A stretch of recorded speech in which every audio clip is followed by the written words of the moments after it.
வணக்கம். Welcome to கதை திரட்டு.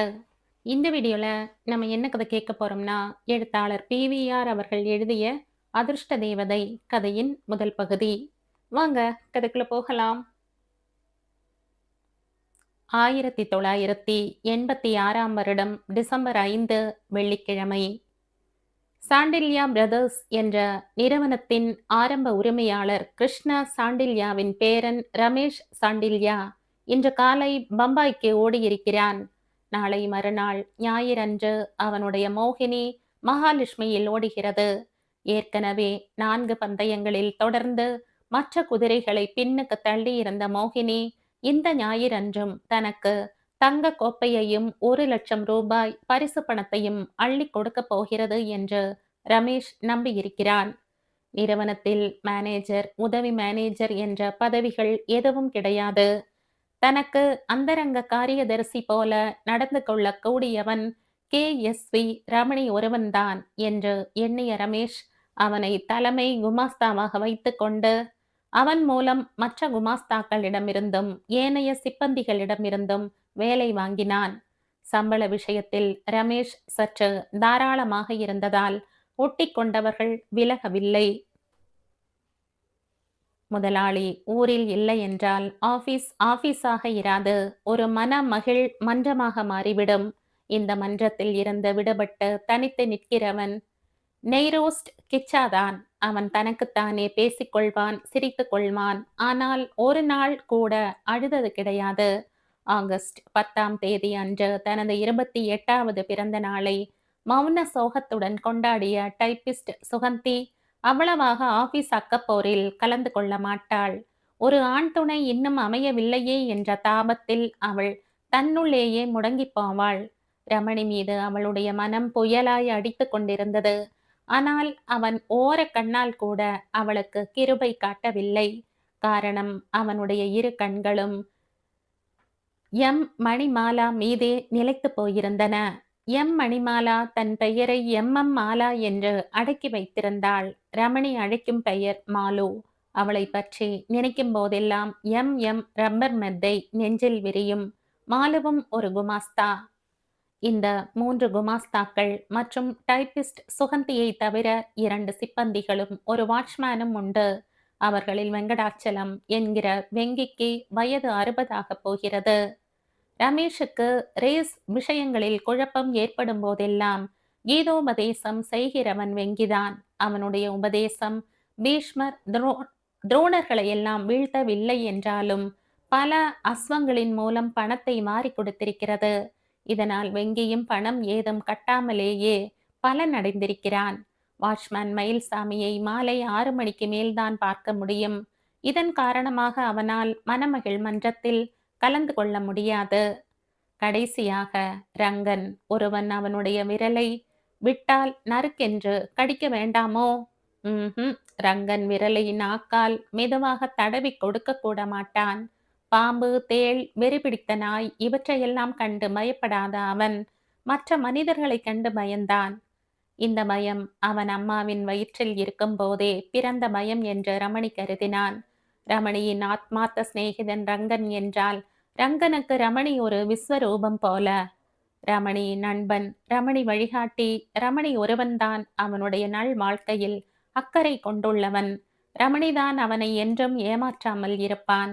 இப்படி ஒரு நம்பிக்கை ரங்கனுடைய உள்ளத்தில் ஆலமரத்து வேறாக நிலைத்து போயிற்று. அவனை கண்டு ஆபீஸே ஏளனம் செய்யும். ஆனால் ரமணி ஒருவன்தான் பரிவு காட்டுவான், சம அந்தஸ்து கொடுப்பான். மணமகிழ் மன்றத்தில் ரங்கன் தனக்கு இடப்படும் பணிகளை நிறைவேற்றுவதோடு நிறுத்தி கொள்வான். ஹாய் ரமணி. மாலு தன் கைப்பையை மேஜையின் மீது அலட்சியமாக போட்டுவிட்டு அவனை நோக்கி வந்தாள். ஒரு அப்சரஸ் தரையில் கால் பாவாமல் மிதந்து வருவதான காட்சி ரமணியின் மனதில் எழுந்தது என்றுதான் அவளும் அவனும் மணமேடையில் எழுந்தது என்றுதான் அவளும் அவனும் மணமேடையில் அமர்வார்கள். முதல் இரவில் சந்திப்பார்கள். தேன் நிலவில் கைகோர்த்து ஓடுவார்கள். தன் உணர்ச்சிகளை கட்டுப்படுத்தி கொண்டு ரமணி, வா மாலு வா. ஓ, இன்னைக்கு வெள்ளி, அதான் கூந்தலை பாயா விரிச்சு முனையில ஒரு சின்ன முடிச்சா போட்டிருக்க இல்ல என்றான். மாலு அருகே ஒரு நாற்காலியை இழுத்து போட்டுக்கொண்டு உட்கார்ந்தாள். ஹாலின் ஒரு மூலையில் டைப்பிங் மிஷினையே வெறித்து பார்த்து கொண்டிருக்கும் சுகந்தியையோ, இன்னொரு மூலையில் மேஜை மீது இரு விரல்களால் தாளம் போட்டு தனக்குத்தானே பாடிக்கொண்டிருக்கும் நெய்ரோஸ்ட் கிச்சாவையோ அவள் லட்சியம் செய்யவில்லை. ரமணி, என்ன மாலு? 2 நல்ல நியூஸ்.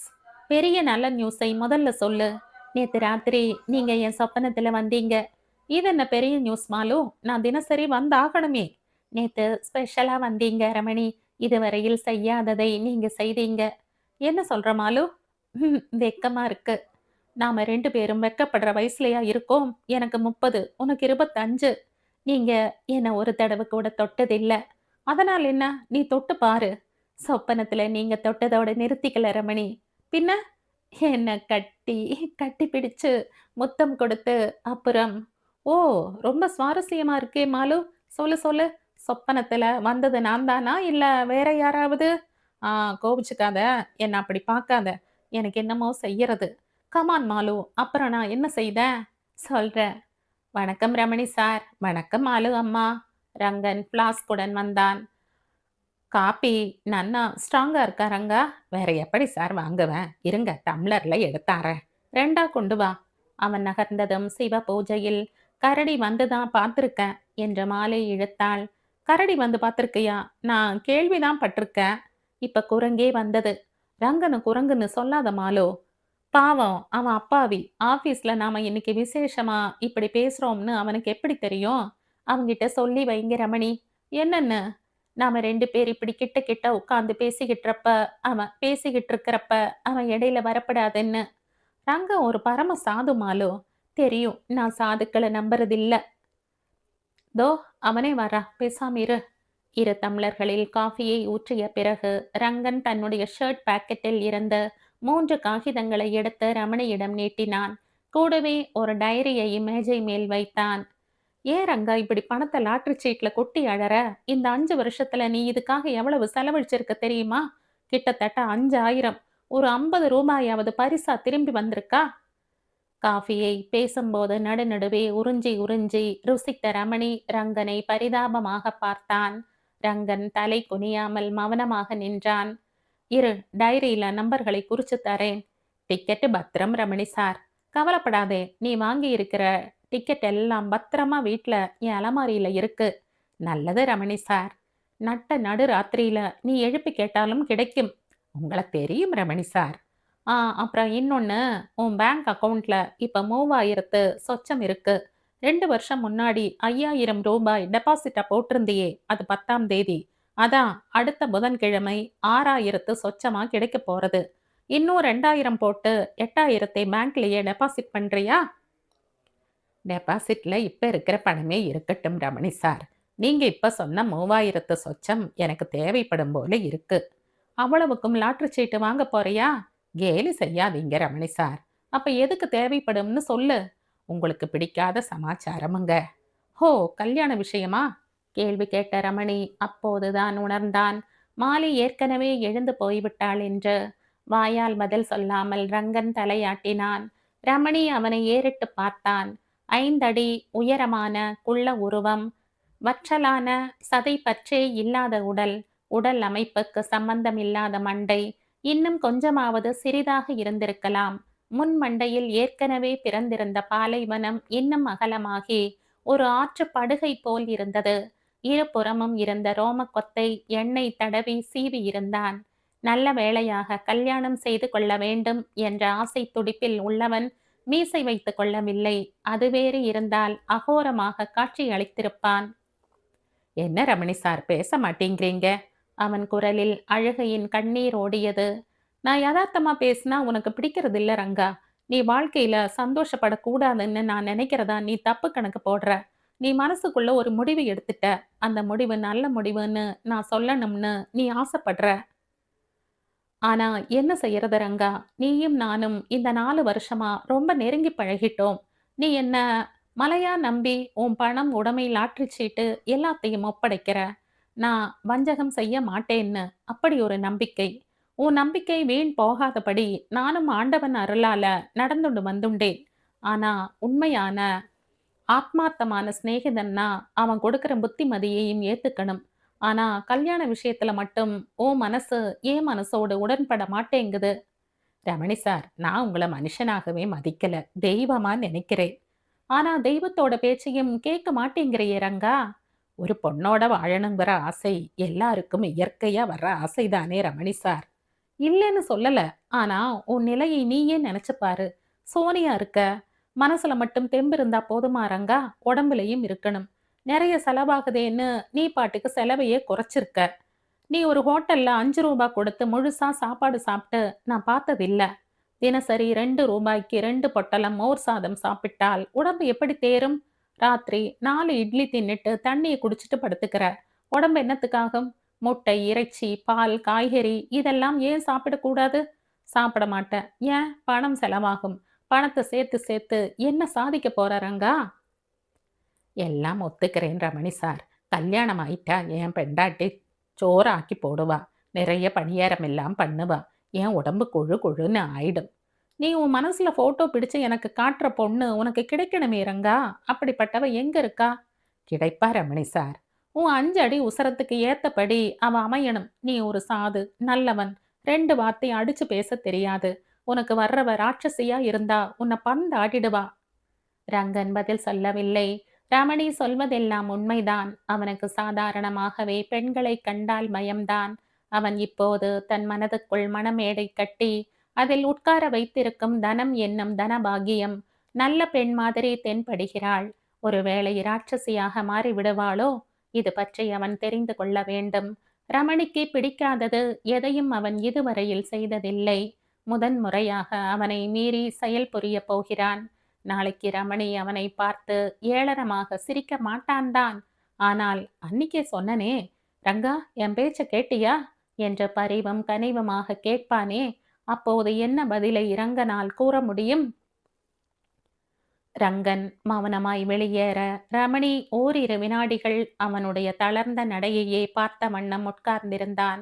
இப்படிப்பட்ட ஒரு நல்ல சாதுவான ஜீவன் இந்த உலகத்துக்கு அவசியம்தானா என்ற கேள்வி எழுந்தது. திடீரென்று மாலு தன் அருகே நிற்பதை ரமணி உணர்ந்தான். உட்கார் மாலு. உட்காரது இருக்கட்டும், இப்ப எனக்கு ஒன்னு தெரிஞ்சாகணும் என்றாள் மாலு. தினசரி கேட்கிற கேள்விதானே மாலு. ரங்கா, ரங்கன் ஆபீஸ்க்குள்ள ரொம்ப வேண்டியவன். நீ என் வாழ்க்கைக்கே ரொம்ப வேண்டியவள். சரி இப்ப சொல்லு, அது என்ன 2வது நியூஸ்? நான் கேட்க ரெடி. நான் சொல்ல ரெடி இல்ல. ஓகே, நான் காத்திருக்கேன். நான் கொக்கு மாதிரி பொறுமையா காத்திருப்பேன். இவனிடம் தன் ஜம்பம் என்றுமே சாய்ந்ததில்லை என்று மாலவுக்கு தெரியும். கேளுங்க ரமணி, 2வது நியூஸ் நம்ம காதலையே பாதிக்கிறது. ஏன்? நாம காதலிக்கே ஒரு முடிவு கட்ட வேண்டிய நிலை பிறந்துட்ட மாதிரி எனக்கு தோன்றது. மாலு சிரிக்காமல் முகத்தை கடுமையாக வைத்துக்கொண்டு பேசினாள். எதற்குமே அசையாத ரமணி கூட ஒரு சில வினாடிகள் ஆடிப்போனான். மாலு சிரித்தாள்.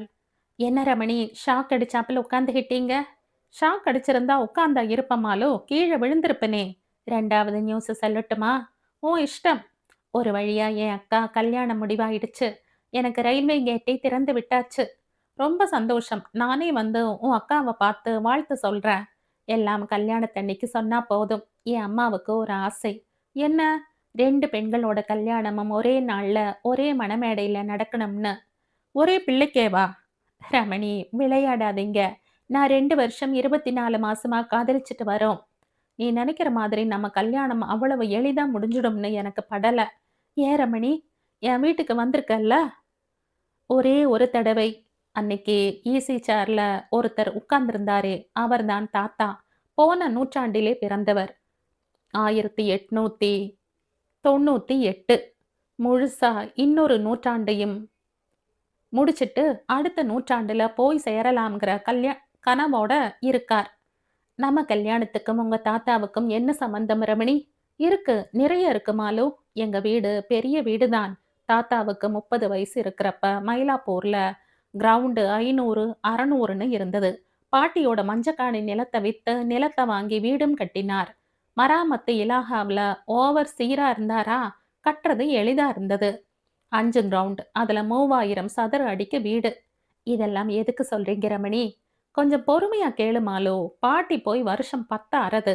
65 வயசு பெரியப்பா, பெரியம்மா, 45 வயசு பிள்ளை, அவரோட 3 பிள்ளைகள். அப்புறம் என்னோட அப்பா, அம்மா, அண்ணா, இன்னும் சித்தப்பா, அவரோட 2 பிள்ளைகள் எல்லாரும் இந்த 3000 சதுர அடியில ஒடுங்கி இருக்கோம். கல்யாணம் ஆகாத 2 பெண்கள் வேற உண்டு. இருக்கிறது ஒரே ஒரு ஹால். கீழ 3 ரூம், மாடியில 3 ரூம். கீழ ஒரு ரூம்ல தாத்தா. அதுக்குள்ள யாரும் அனாவசியமா பிரவேசிக்க கூடாது. எல்லா பிள்ளைகளும், அவங்க மனைவிமாரும், பேரன்களும், அவங்க பெண்டாட்டிகளும் அவருக்கு சிசுரூஷை செய்தே ஆகணும்னு தாத்தா தீவிரமா இருக்கார். அவர் மனசுப்படி நடக்கலைன்னா வெளியே போயிடலாம்னு உறுதியாகவும் சொல்றார். ஆனா யாருக்கும் வெளியே போக பைத்தியம் பிடிக்கல. தாத்தாவை தவிர. நாங்க 17 பேர் இருக்கோம். அப்பா, பெரியப்பா, சித்தப்பா 3 பேரும். அப்பா எப்ப உயில் எழுதுவார், எப்ப மண்டையை போடுவார்னு காத்திருக்காங்க. தினசரி வாசல்ல நின்னு யமன் வர்றானான்னு பாத்துக்கிட்டு இருக்காங்க. ஏன்? அக்கம் பக்கத்துல 2, 3 வீடு வித்து போச்சு. எங்க வீட்டை விட சின்ன வீடு. எல்லாம் 12 லட்சம், 15 லட்சம்னு போச்சு. 3 அடுக்கு, 4 அடுக்கு கட்டடமா கட்டியிருக்காங்க. எங்க வீடு குறைஞ்சது 20, 22 லட்சத்துக்காவது போகும். அதாவது தலா குறைஞ்சது 7 லட்சமாவது கிடைக்கும்னு 3 பிள்ளைகளும் நம்புறாங்க. ஆமா, ஆனா இதுல இன்னொரு சிக்கல். என்ன? அம்மாவோட மஞ்சக்காணியை வித்ததுக்கு இப்ப ஆதாரம் தேட முடியாது. தாத்தா சொந்த சம்பாத்தியத்துல இருந்து கட்டினாங்கிறதுக்கு ஆதாரம் இருக்கு. அதனால அவர் இஷ்டம் போல வீட்டை யார் பேருக்கு வேணும்னாலும் எழுதி வைக்கலாம். அப்படின்னா, எனக்கு 3 அத்தைகள். 3 பேரும் தாத்தாவுக்கு என்னென்ன பிடிக்குமோ அதையெல்லாம் பண்ணி எடுத்துட்டு வருவா. அவருடைய கால்களை பிடிச்சு விடுவா. பாட்டியோட மலரும் நினைவுகளை அள்ளித் தெளிப்பா. தாத்தா 3 பெண்களையும் உயில்ல மறக்காம எழுதுவார்ன்னு எல்லோருக்கும் பயம். இது உங்க வீட்டு விவகாரம் ரமணி. எனக்கு இதுல அக்கறை இல்ல. எனக்கு வேண்டியது நீங்க தான். நீங்க மட்டும் தான். நீ ஒண்ண புரிஞ்சுக்கல மாலு. என்னது? நமக்கு கல்யாணம் ஆனா, நமக்குன்னு ஒரு ரூம் வேணாமா? அது கூட இப்ப இல்ல. கல்யாணம் ஆனப்புறம் நான் 19வது பேர் வழியா குடி வந்து அங்க குப்பை கொட்டுவேன்னு எதிர்பார்க்கிறீங்களா ரமணி? நான் என் வீட்டையும் அப்பா, அம்மாவையும் உதறி எறிஞ்சிட்டு, நீ கை காட்டுற திசையில ஓடி வந்துடுவேன்னு நீ எதிர்பார்க்கிறியா மாலு? தனி குடித்தனத்துல என்ன தப்பு? நான் என் மனசுல ஒரு பெரிய திட்டம் தீட்டி வச்சிருக்கேன். அது வெற்றியா முடியணும்னா, நான் தாத்தா வீட்லயே இருந்தாகணும். என்ன திட்டம்? சித்தப்பா ஒரு 2 கட்டான். தாடியோட எந்த காவி போனாலும் பின்னால போயிடும். அத திருப்பி இழுத்துட்டு வர்றதுக்குள்ள சித்திக்கு உசுர் போய் உசுர் திரும்பி வந்துடும். வயசு 60 ஆச்சு. இன்னும் விவேகம் வரல. பெரியப்பாவுக்கு வயசு 65. ஒரு அட்டாக் வந்தாச்சு. இன்னொரு அட்டாக் வந்தா தாத்தாவுக்கு முன்னாடியே போயிடுவார். அவரோட 2 பிள்ளைகள்ல ஒருத்தன் ஸ்டேட்ஸ்ல இருக்கான். இன்னொருத்தன் வீட்ல இருக்கான். ஆனா ஒட்டாம. அப்புறம் ஏன் அப்பா, அவர் நான் வரைஞ்ச கோட்டை தாண்ட மாட்டார். உங்க திட்டம் தான் என்ன ரமணி? பிதாமகர். அதான் தாத்தா.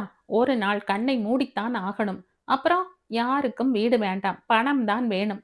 அத நான் எப்படியாவது ஏற்பாடு செஞ்சு அவங்கள கழட்டி எறிஞ்சிடுவேன். இந்த வீட்டை இடிச்சு தள்ளுவேன். அப்புறம் என்ன? 5 கிரவுண்டு நிலத்துல குறைஞ்சது 30 ஃபிளாட் கட்டலாம். மயிலாப்பூர்ல நிலத்தோட விலை ஏறிட்டே போறது.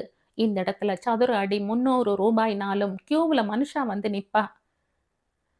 நம்ம காதல் முடிஞ்சுட்டுதுன்னு வச்சுக்கலாமா ரமணி? ஏன் இப்படி பேசுற மாலு? காதலுக்கு இளமைதான் இருக்கலாம். மூப்பும் கிழட்டுத்தனமும் வர அளவுக்கு தொடரக்கூடாது ரமணி. என் அக்கா கல்யாணம் முடிஞ்ச 6 மாசத்துக்குள்ள நீங்க என் கழுத்துல தாலியை கட்டி ஆகணும். உங்க வீட்ல நமக்கு தனியா ஒரு பெட்ரூம் இல்லனா கிடைக்கிற இடத்தை பெட்ரூமா மாத்திப்போம். அதுக்கப்புறம் நீங்க உங்க திட்டத்தை எப்படி வேணும்னாலும் தீட்டிக்கங்க, நிறைவேத்திக்கங்க. யோசிக்கிறேன். ஒரு வழி கிடைக்காமலையா போயிடும்? என்றான் ரமணி. மாலு கோபமாய் தன் இருக்கைக்கு சென்றாள். ரங்கன் சோர்ந்து போனான். ரமணி அவனை கடிந்து பேசவில்லை. ரங்கன் மீது எரிச்சல் கொள்ளவில்லை. தன்னுடைய கண்ணோட்டத்தில் ரங்கனுடைய வாழ்க்கையை அலசி பார்த்து அதன் யதார்த்தத்தில் புத்திமதி சொல்கிறான். என்ன செய்ய? பழைய நாட்கள் கண்முன் நின்றன.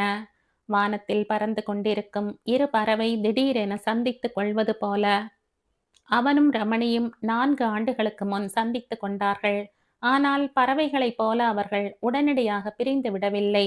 ஏதோ ஒரு சக்தி ஒருவரை ஒருவர் ஈர்த்து ஒட்ட வைத்தது. ஏம்பா, நீ யாரு? எங்கிருந்து வர்ற? கும்பகோணம், அங்கிருந்து வர்றேன். பட்டணத்துல பிழைப்பு தேடவா என்று கேட்டான் ரமணி. ஆமாம் ஐயா, அண்ணனும் அண்ணியும் துரத்தி விட்டுட்டாங்க. ஏன், ஏதானும் திருடிட்டியா? ஐயையோ, திருட்டா? நானா? ஐயா, நீங்க என்ன தப்பா புரிஞ்சுகிட்டு இருக்கீங்க. நான் அண்ணனுக்கு ஒரு சுமையாம். எனக்கு தம்பி ஒருத்தன் இருக்கான். அவன்தான் அண்ணனுடைய 5 சவரன் சங்கிலி திருடிட்டு ஓடிட்டான். நான் அப்படி இல்லைங்க.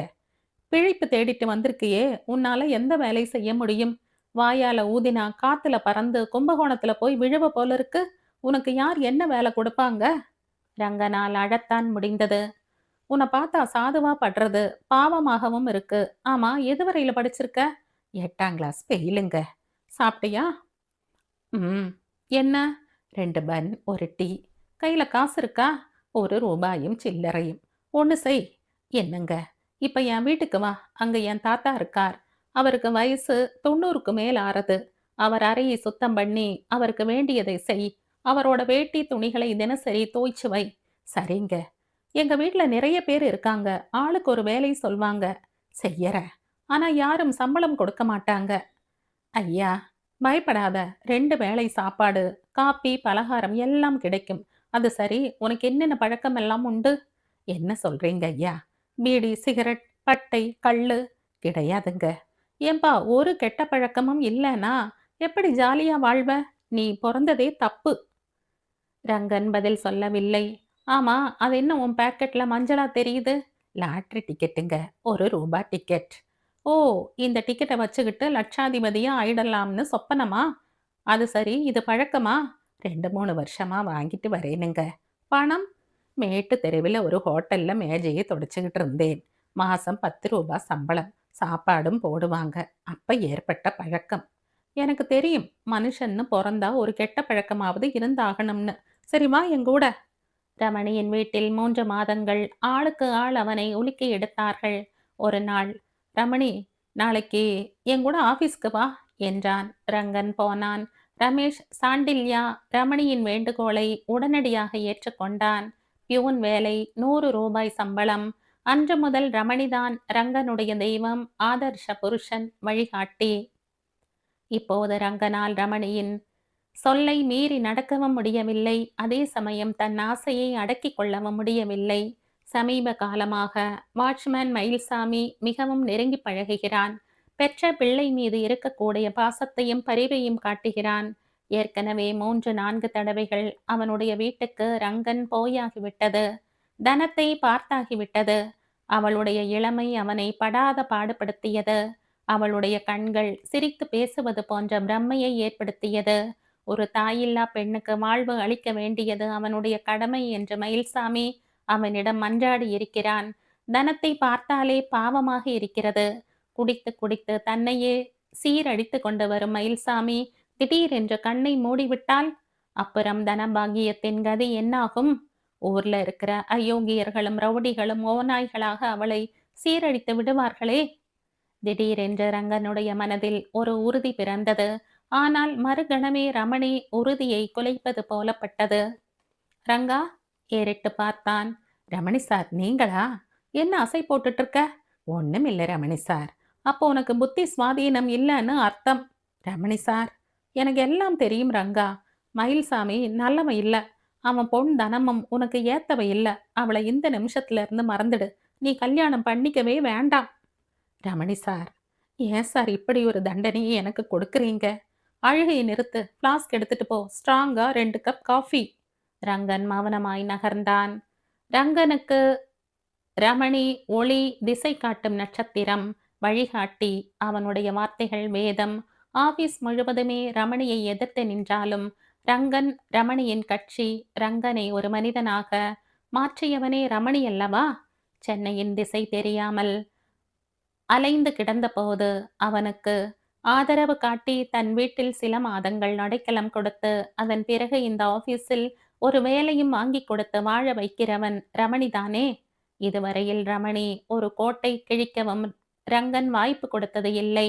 ஆனால் கல்யாணம் என்னும் மாயமான் அவனை இழுக்க முயற்சி செய்கிற போது, அதை ஓடி பிடிக்க அவன் துடிக்கிற போது, ரமணி அழுத்தமாக ஒரு கோட்டை கிழிக்கிறான். ரங்கன் அதை தாண்டக்கூடாது என்ற கட்டளை இடுகிறான். ஏன்? அவன் ஏன் ஒரு பெண்ணை முறைப்படி திருமணம் செய்து கொண்டு அப்பா, தாத்தா, தாத்தாவின் அப்பா, தாத்தாக்களைப் போல தாம்பத்தியம் என்னும் உலகில் பிரவேசிக்க கூடாது? இதில் ரமணிக்கு என்ன நஷ்டம்? யாரை அவன் தெய்வமாக பாவித்து வழிபட்டுக் கொண்டிருக்கிறானோ அவனே இப்போது அவனுடைய தாம்பத்திய ஆசைக்கு முட்டுக்கட்டை போடுகிறான். அவன் குள்ளம்தான், சோனிதான் ஒரு தடவை ஜுரத்தில் வீழ்ந்தபோது ரமணிதான் ஒரு டாக்டரிடம் அழைத்து கொண்டு போனான். அப்போது இரத்த சோகையால் உடல் பலவீனமாக இருக்கிறது என்று டாக்டர் கருத்து தெரிவித்து ரங்கன் நிறைய காய்கறிகளும் பழங்களும் முட்டையும் சாப்பிட வேண்டும் என்றார். ஜுரம் தணிந்த பின் ரங்கன் டாக்டரையே மறந்து போனான். ரமணி தன் கை காசில் இருந்து வாங்கி கொடுத்த சாத்துக்குடி பழத்தை 7-8 நாட்கள் சாப்பிட்டான். அவன் ஒடிசலாக இருக்கிறானாம், சாதுவாம். பெண்டாட்டி ராட்சசியாக அமைந்து விட்டால் வாழ்க்கை ரணகளமாகி விடுமாம். இப்படியெல்லாம் ஏன் ரமணி சொல்லி அவனை தளர வைக்க முயற்சி செய்ய வேண்டும்?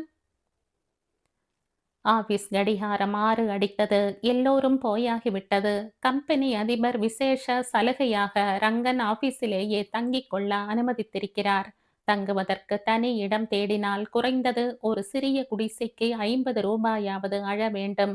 அந்த பணம் இப்போது மிச்சம். ரமணி ஏன் இப்படி புத்தி சொல்கிறான்? தனக்கு கல்யாணம் செய்து கொள்ள வேண்டும் என்ற ஆசை இருக்கிறது என்று தெரிந்தும் ரமணி, மயில்சாமி நல்லவன் இல்லை, அவன் பெண் தனம் உனக்கு ஏற்றவன் இல்லை, நீ கல்யாணம் பண்ணிக்கவே வேண்டாம் என்றெல்லாம் கூறுவானேன்? முதன் முறையாக ரமணி மீது கோபம் வந்தது. 1000 உதவிகள் செய்திருக்கிற காரணத்தினால் ஓர் அநீதியை நண்பன் இழைப்பதாக தோன்றியது. திடீரென்று ஒரு அரவம் கேட்டது. என்ன தம்பி, சிலையா குந்திக்கிட்டு கண்ணீர் விடுற? வாட்ச்மேன் மயில்சாமி அங்குமிங்கும் கரைகளால் அலங்கரிக்கப்பட்ட காக்கி உடுப்பில் எதிரே நின்றான். ரங்கன் பதில் சொல்லவில்லை. மனதின் சிணுங்கல் கேவலாக மாறியது. எனக்கு ஆர் அழுதாலும் பிடிக்காது தம்பி. என்ன விஷயம்? யார் என்ன சொன்னாங்க? என் கையில விடு, பெசஞ்சு எடுத்துடுறேன். ஒண்ணுமில்ல மயில்சாமி. பின்ன என்னத்துக்கு பொம்பளை கணக்கா அழுவுற? ஒரு சந்தேகம் மயிலு. என்ன அது சந்தேகம்? நான் குச்சியாவா இருக்கேன்?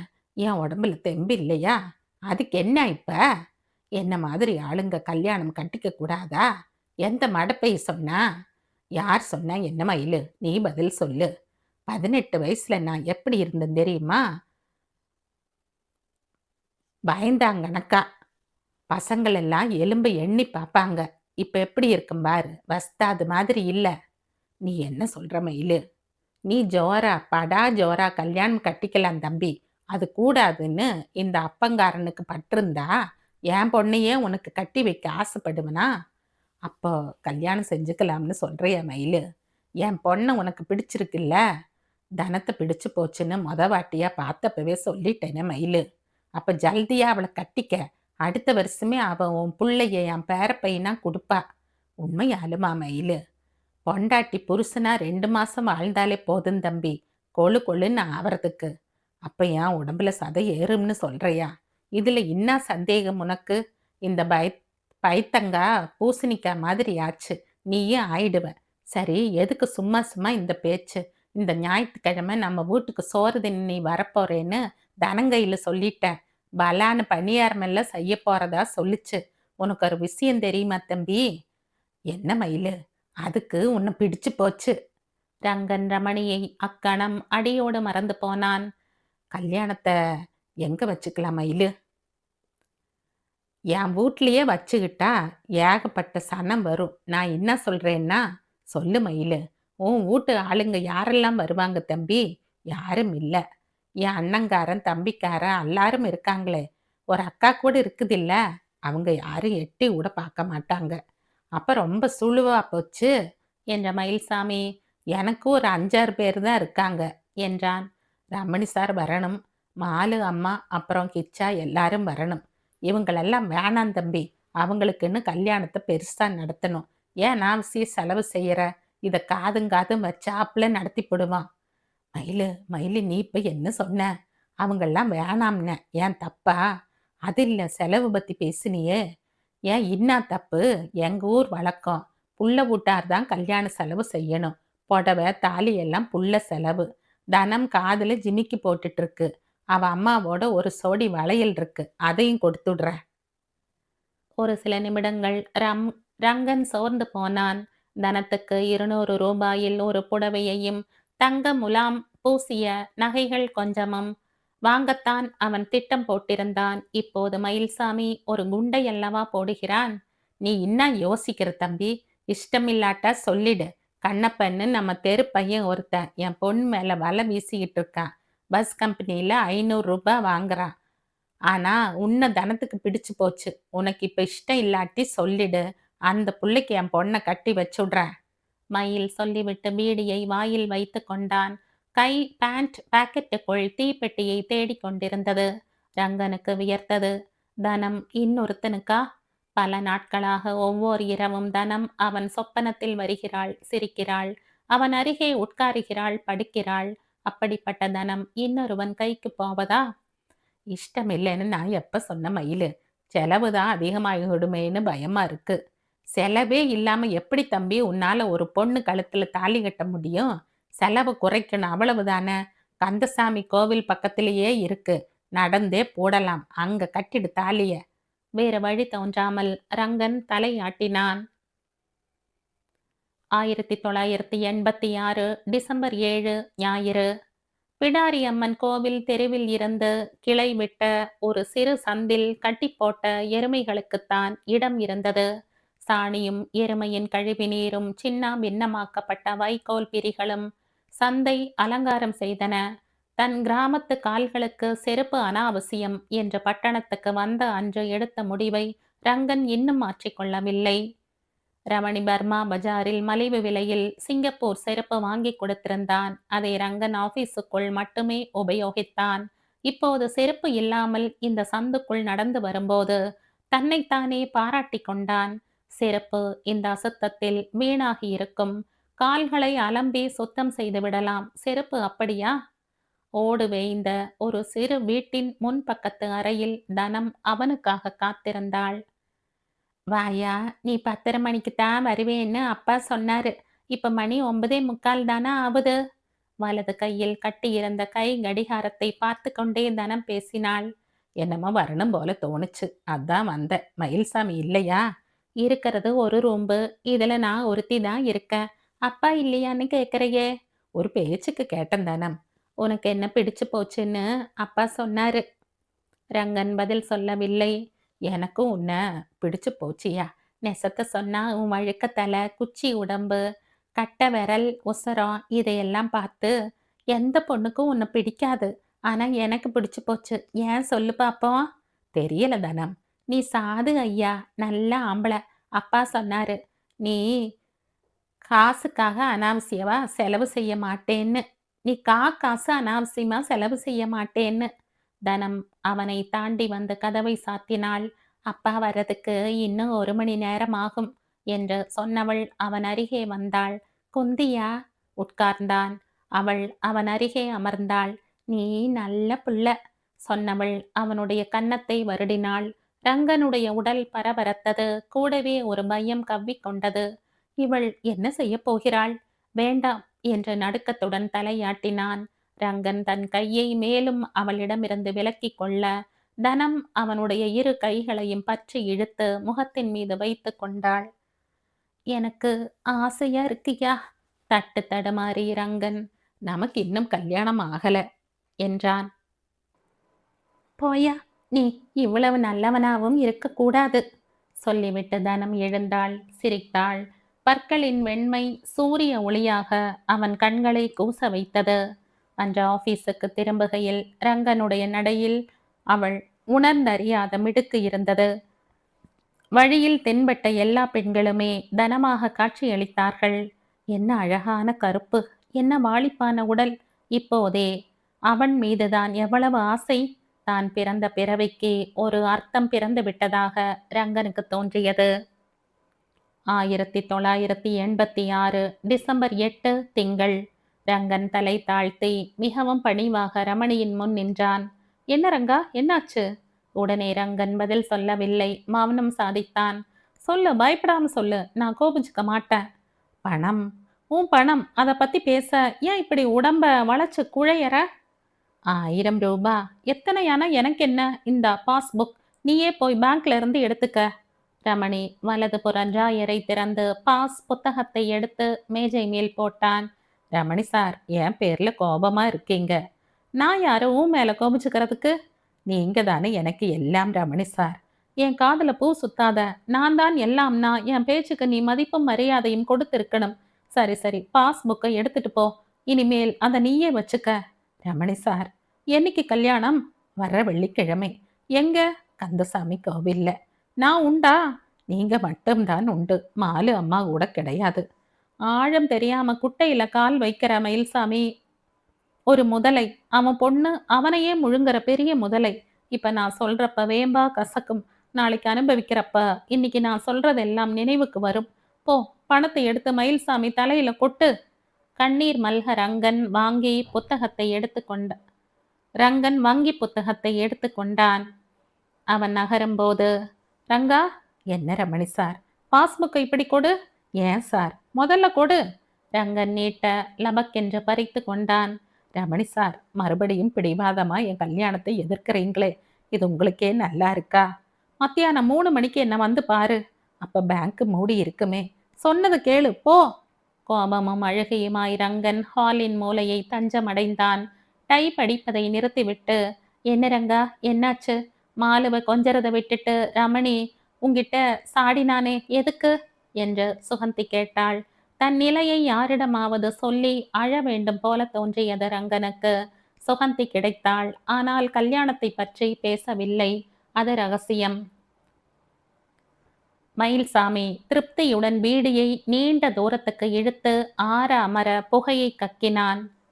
அவன் இருந்த நிலையில் பீடி புகை ஜவ்வாதாக கமழ்ந்தது. இனி அவனுக்கு தனபாகியத்திடமிருந்து விடுதலை. எலி பொறியில் இருந்து அவன் தப்பிவிட்டான். அந்த இடத்துக்கு ரங்கன் வந்து உட்கார்ந்து, மயில்சாமி இது நாள் வரை அனுபவித்ததையெல்லாம் அனுபவிக்கப் போகிறான். இனிமேல் மயில்சாமியின் பணம் பறி போகாது. அவனுடைய நிஜார் பையிலும் தொப்பிக்குள்ளும் ஒளித்து வைத்த பணம் தனத்தின் கைக்கு போகாமல் பத்திரமாக இருக்கும். அவன் மேலும் 100 மில்லி 200 மில்லி குடிக்கலாம். இஷ்டம் போல் மிளகாய் பஜ்ஜி கடிக்கலாம். அன்று அவன் வழக்கத்துக்கு 1 மணி நேரம் முன்பாகவே ஆபீஸுக்கு வந்து சுகந்திக்கு எதிரே நின்றான். நாளைய மருமகன் ரங்கன் சோர்வாய் ஒரு மூலையில் தலை தாழ்த்தி உட்கார்ந்திருப்பது அவனுடைய கண்ணில் படவில்லை. என்னப்பா மயில்சாமி, 4:45க்கே வந்துட்ட என்று சுகந்தி கேட்டாள். உன்னால ஒரு காரியம் ஆவணும் சுகந்திம்மா. எவ்வளவு தரம் சொல்றது, அம்மா பாட்டின்னு எல்லாம் என்னை கூப்பிடப்படாதுன்னு. என்ன வேணும்? அவன் அவளை அழைக்கும் விதத்திலேயே தன் வயது அதிகமாகி விடுவதாக சுகந்திக்கு பட்டது. மன்னிச்சுக்கோ கொயந்த. சுகந்திக்கு கோபம் வந்தது. அவன் என்ன மயில்சாமியை கொஞ்சக்கூடிய குழந்தையா? பொறுத்து கொண்டாள். என்ன வேணும் அதை சொல்லு. ஒரு அப்ளிகேஷன். எதுக்கு? அட்வான்ஸு. எதுக்கு? பொண்ணு கல்யாணத்துக்கு 1000 ரூபாய். அடப்பாவி, ஏன் மிஸ்ஸு? உன் பொண்ணுக்கு தான் கல்யாணம் ஆயிடுத்தே, ஏற்கனவே அட்வான்ஸ் வாங்கியிருக்கையே. அதையெல்லாம் கண்டுக்காத மிஸ்ஸு. ரமணி கண்டிப்பா சிபாரிசு செய்ய மாட்டான். அப்ப என்ன செய்யறது? வேற ஏதேனும் காரணம் சொல்லு. என்ன சொல்றது? பெண்ணுக்கு வளகாப்பு சீமந்தம்னு சொல்லு. ஐயோ ஆத்தாடி, அது வேணாம், வீடு ரிப்பேர் பண்ணன்னு எழுது என்றான் அவன். முதலாளி கொடுப்பார்னு எனக்கு தோணல. நீ எழுதுமா, டைப் அடிமா. சரிப்போ, நாளைக்கு காலையில வந்து முதலாளியை பாரு. ரமணி பக்கம் போகாத. சரி மிஸ்ஸு. மயிலு, என்ன மிஸ்ஸு? ரங்கனுக்கு கல்யாணமாம். அவனும் சொல்லல, நீயும் சொல்லல. இன்னத்தம்மா சொல்றது? அவனும் ஒரே புடியா நிக்கிறான், என் பொண்ணும் ஒரே அடியா நிக்குது. இது அடுக்குமா மயிலு? நான் என்ன மிஸ்ஸு செய்வேன்? என் பொண்ணு பொண்ணா? அவ பேய். வேணாம்னா சரிதான் போயாங்குது. ரங்க மாட்டிக்கிட்டான் என்றாள் சுகந்தி. பிறகு என்னைக்கு என்று கேட்டாள். நீ யார் கையிலையும் சொல்ல வேணாம். சரி, இந்த வெள்ளிக்கிழமை 4 நாள் தான் முழுசா இருக்கு. ஏன் இன்னும் நோட்டீஸ் வைக்கல? நோட்டீஸ் எல்லாம் கிடையாது சுகந்தி மிஸ்ஸு. நீ கூட வர தேவல. கடன் அப்ளிகேஷனுக்கு மட்டும்தான் வேணும் இல்ல? மயில்சாமி சிரித்தான். 3 மணிக்கு ரமணி ரங்கனை அழைத்தான். அவன் மௌனமாய் நின்றான். வா எங்கூட. எங்கே என்று ரங்கன் கேட்கவில்லை. ரமணியை பின் தொடர்ந்தான். இருவரும் தெருவுக்கு வந்தார்கள். அவர்களுடைய காரியாலய கட்டடத்துக்கு பக்கத்து கட்டடம் ஏற்கனவே முழுதும் இடிக்கப்பட்டு விட்டது. புதிதாக நவீன மவுசில் ஒன்று வரப்போகிறது. அதற்கான அஸ்திவார வேலை இன்னும் ஆரம்பமாகவில்லை. வெட்ட வெளியாக கிடந்தது. அங்கே ரமணி சென்றான். நிழலில் நின்றான். ரங்கா, சொல்லுங்க ரமணி சார். நான் உனக்கு வேண்டியவன். உன் நல்லது பொல்லாதது எல்லாத்துலயும் அக்கறை காட்டுறவன். நீ என்னன்னைக்கும் குறைவில்லாம வாழணும்னு ஆசைப்படுறவன். உனக்கு என்ன உதவி தேவைப்பட்டாலும் செய்ய தயாரா இருக்கிறவன். என்ன இதையெல்லாம் நீ நம்புறையா? சத்தியமா நம்புறேன் ரமணி சார். அப்ப மயில்சாமி பெண் தனத்தை மறந்துடு. ஏன் சார்? அவகிட்ட நல்ல குணம் எதுவும் கிடையாது. அப்பனோட தினமும் மல்லுக்கு நிக்கிறவ. ஊர் சுத்துறது தான் அவளோட வேலை. எனக்கு அவளை பிடிச்சிருக்கு. அதான் இப்படி துடிக்கிற. அவளுக்கும் என்ன பிடிச்சிருக்கு. பணத்தை நீட்டுற எந்த ஆம்பளையையும் தனத்துக்கு பிடிக்கும். கண்ட கண்டவனோட சிரிச்சு கும்மாளம் அடிக்கிற கழுதை அவள். அவளை நான் கட்டிக்க கூடாதுன்னு தானே ரமணி சார் அவளை பத்தி இப்படி எல்லாம் பேசுறீங்க. நீங்க சொல்ற மாதிரியே அவ இருந்திருக்கலாம். ஆனா இப்ப அவ என்னை பார்த்ததும் மாறி போயிருக்கா. ஆமா, நீ பெரிய மன்மதன் மடையா. அவ உன்னை கட்டிக்க போறதில்ல. உன் பணத்தை கட்டிக்க போறா. உன் மாச சம்பளத்தை மட்டும் திம்பான்னு நினைச்சுக்காத. நீ சேர்த்து வச்சிருக்கிற அத்தனை பணத்தையும் முழுங்கி ஏப்பம் விடுவா. நான் சொன்னது கேளு. உனக்கு கல்யாணம் பண்ணிட்டு தான் ஆகணும்னு இருந்தா நான் ஒரு நல்ல பொண்ணா தேடுறேன். தனம் வேண்டாம். முதல் முறையாக ரங்கனுக்கு கோபம் வந்தது. ஆனால் பலவீனமான கோபம். உள்ளூர பொறுமை தீர்த்தான். நான் சொன்னது எதுவும் உன் காதுல ஏறி இருக்காதே என்றான் ரமணி. ரமணி சார், நீங்க தெய்வம் மாதிரி. என் பேர்ல சாபம் போடாம என்ன வாழ்த்துங்க. நான் சொல்ல வேண்டியதை சொல்லிட்டேன். இந்த ஒரு விஷயத்துல உங்க பேச்சுக்கு எதிரா நடக்கிறேன்னு என்ன உங்க மனசுல இருந்து ஒதுக்கிடாதீங்க ரமணி சார். உனக்கு இப்ப என் பணம் தேவைப்படுதில்ல? ரங்கன் மௌனமாய் அவனை பார்த்தான். எவ்வளவு? 1000. ஆபீஸ்ல இருந்து கடனா வாங்கி தரேன். மாசா மாசம் 50 50 கழிச்சுக்குவாங்க. அப்ப எதுக்கு இப்பவே உன் பேங்க் பணத்துல கை வைக்கிற? இருக்கவே இருக்கு. தனம் வந்ததும் அவ பார்த்துப்பா என்ற ரமணி. வா ஆபீஸ்க்கு போகலாம். ஒரு அப்ளிகேஷன் எழுதி தரேன். அதுல கையெழுத்து மட்டும் போடு போதும் என்றான். சரி ரமணி சார். இந்த கையெழுத்துக்கு அப்புறம் உன் தலையெழுத்து எப்படி மாறப்போறதோ? ரமணியின் வார்த்தைகளை ரங்கனால் சகித்து கொள்ள முடியவில்லை. இருப்பினும் வலு இழந்து போயிருந்த அவன் மௌனமாய் அவனுடன் நடந்தான். 1986 டிசம்பர் 12 வெள்ளி. கந்தசாமி கோவிலில் 10 நிமிடங்களில் திருமணம் நடந்தது. பெண்ணும் பிள்ளையும் மாலை மாற்றிக் கொண்டார்கள். ரங்கன் மஞ்சள் கயிற்றை எடுத்தான். ரமணி அருகே சென்றான். சாஷ்டாங்கமாக நமஸ்கரித்தான். அவனுடைய கண்கள் கனத்தன. தனபாகிய முகத்தையே அடிக்கும் ஊதா நிற புடவையில் பொறுமை இழந்தவளாய் ரங்கனை பார்த்தாள். ரமணி யார் என்று தந்தை மயில்சாமி மூலமாக ஏற்கனவே தெரியும். ஆனால் ரங்கன் ஏன் ரமணியிடம் இவ்வளவு பக்தி செலுத்த வேண்டும்? போய் தாலிய கட்டு. இனிமே இதை என்னால நிறுத்த முடியாது என்றான் ரமணி. ரங்கன் கல்யாணமானவன் என்ற நிலைக்கு உயர்ந்தான். அன்று இரவு 8 மணிக்கு மயில்சாமி தன் பெண்ணையும் மருமகனையும் ஹோட்டலுக்கு அழைத்து சென்றான். மருமவ புள்ள, இது ஏன் செலவு, வயிறு முட்டை துண்ணு என்றான். ரங்கன் முயன்றான். சிறிது சாப்பிடுவதற்குள் வயிறு நிரம்பி விட்டதாகப்பட்டது. மயில்சாமி யாரையும் லட்சியம் செய்யாமல் சாதத்தால் மேட்டூர் கட்டி சாம்பார் ரசத்தை காவிரியாக்கினான். தனத்தால் எதுவுமே சாப்பிட முடியவில்லை. ரங்கனுக்கு கவலையாக இருந்தது. அன்று மத்தியானமும் அவள் சாப்பாட்டில் பற்று இல்லாமல் இருந்தாள். இப்போதும் சாப்பிடாமல் இருக்கிறாள். ஏன்? தனம் என்று ரங்கன் ஆரம்பித்தான். என்ன? பசிக்கலையா? பசிச்சா துண்ணு இருக்க மாட்டேனா? வா, நாம வீட்டுக்கு போலாம். அப்பா, அது இன்னைக்கெல்லாம் துண்ணுவிட்டே இருக்கும். நீ வா போலாம். இருவரும் வீட்டை நோக்கி புறப்பட்டார்கள்.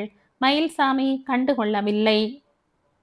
வீட்டை அடைந்ததுமே தனத்துக்கு குமட்டி கொண்டு வந்தது. சுவரை பிடித்து கொண்டு கண்கள் செருக நின்றாள். வயிற்றில் ஏற்பட்ட பிரளயம் வாய் வழியாக கொட்டியது. தனோ தனோ, என்னாச்சு? உடம்பு சரியில்லையா? சொல்லு தனோ, டாக்டரை கூட்டி ஆரட்டுமா? அவள் வேண்டாம் என்று தலையாட்டிவிட்டு நீண்ட நேரம் மௌனம் சாதித்தாள். பிறகு, நீ இப்ப என் புருஷன் இல்ல. ஆமா, என்ன சந்தேகம்? என் புருஷன் இல்ல? ஆமா, என்ன சந்தேகம் தனம்? இதையெல்லாம் தண்ணி ஊத்தி தள்ளி தொடச்சிடுறியா? நீ முதல்ல அங்க ஓரமா உட்காரு தனம். ஜல்தியா தொடச்சாத்தான் நாம படுக்கலாம். தோ.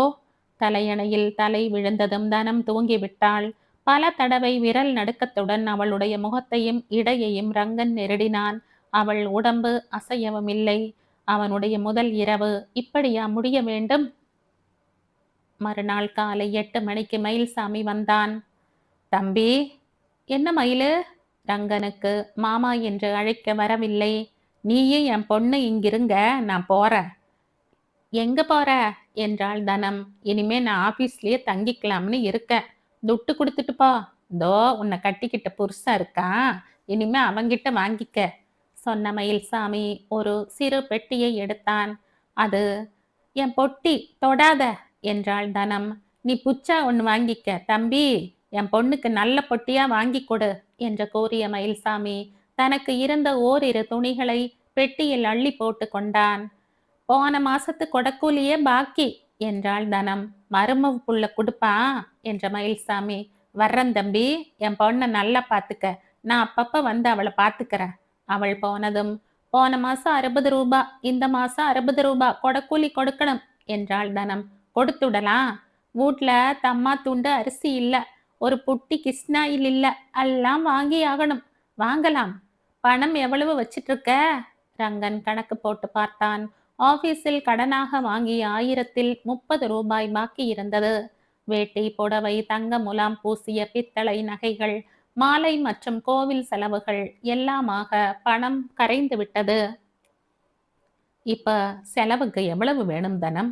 500 கொண்டா. 500ஆ? ஏன் வாயை பொளக்கிற? 2 வேளை நான் பொங்கி போடத்தானே. மாசா மாசம் 500 ஆகுமா தனம்? இன்னா சம்பளம் வாங்குற நீ? 450 கொடுக்குறாங்க. நிறைய பணம் சேர்த்து வச்சிருக்கேன்னு அப்பா சொல்லிச்சே. கொஞ்சம் இருக்கு. இப்ப நான் உன் பொஞ்சாதி, என் கையில நீ எல்லாம் சொல்லணும்.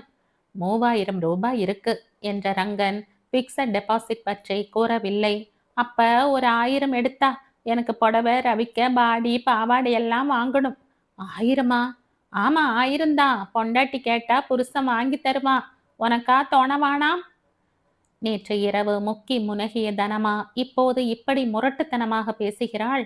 போன ஞாயிற்றுக்கிழமை அவனுடைய உடலை வருடிவிட்ட தனமா இப்போது கன்னத்தில் அடிப்பது போல சாடுகிறாள். ஆபீஸ்ல இருந்து திரும்பி வர்றப்ப கொண்டு வர்றேன். எப்ப பணம் கொடுப்ப? 12 மணிக்கு. நான் அங்கேயே வந்து வாங்கிக்கிறேன். ஏன் தனம்? எனக்கு இன்னைக்கு புடவை எடுத்தாகணும். ரங்கனுக்கு எதிர்த்து பேச தைரியம் முளைக்கவில்லை. அவளுடைய போக்கிலேயே சில நாட்கள் சென்றான். ஒருவேளை அவனுடைய வார்த்தைக்கு தனம் கட்டுப்படுவாள் என்ற நப்பாசை உண்டாகியது. 1000 ரூபாயை அவள் கறந்து வாங்கி கொண்டாலும் தனம் வஞ்சனை செய்யாமல் வீட்டுக்கு வேண்டியவற்றை எல்லாம் வாங்கி போட்டாள். அவனுக்கு நல்ல சாப்பாடும் கிடைத்தது. 2-3 நாட்களுக்கு பிறகு அவன் அவளிடம் கேட்டான். உனக்கு வயிறு கொஞ்சம் பெருசா இருக்குல்ல? ஆமா. உன் அழகு இன்னும் அதிகமா தெரியணும்னா உன் வயிறு குறையணும். சாப்பாட்டை குறைச்சு பாரு. வயிறு தானா குறைஞ்சிடும். அப்படியா? ஆமா, நீயே அசந்து போடுவ. விளக்க அணைச்சு விடட்டுமா? இன்னுமா அணைக்கல? இருட்டில் அவளை அவன் அணைத்து கொண்ட போது, யோ நீ நோஞ்சானா இருக்கையா? 2 மாசத்துல நீ கொழு கொழுன்னு ஆகணும். நீ போடுற சோத்துல பஸ்தாது கணக்க ஆயிட மாட்ட. அவன் அவளை இறுக பற்றி கொண்டான். எனக்கு தூக்கம் வருது. அவள் தன் கைகளை தளர்த்தினாள். அவள் மெல்லிய குரட்டையுடன் தூங்கிக் கொண்டிருந்த போது ரங்கன் விழித்திருந்தான். ரமணி கண்ணெதிரே தோன்றினான். இவளை கல்யாணம் செய்து கொள்ளக்கூடாது என்று ரமணி ஏன் உபதேசித்தான்? கேள்வியே ஒரு பெரும் சுமையாக மார்பை தாக்கியது. இந்த கதையின் தொடர்ச்சியை அடுத்த பதிவில் கேட்கலாம். நன்றி.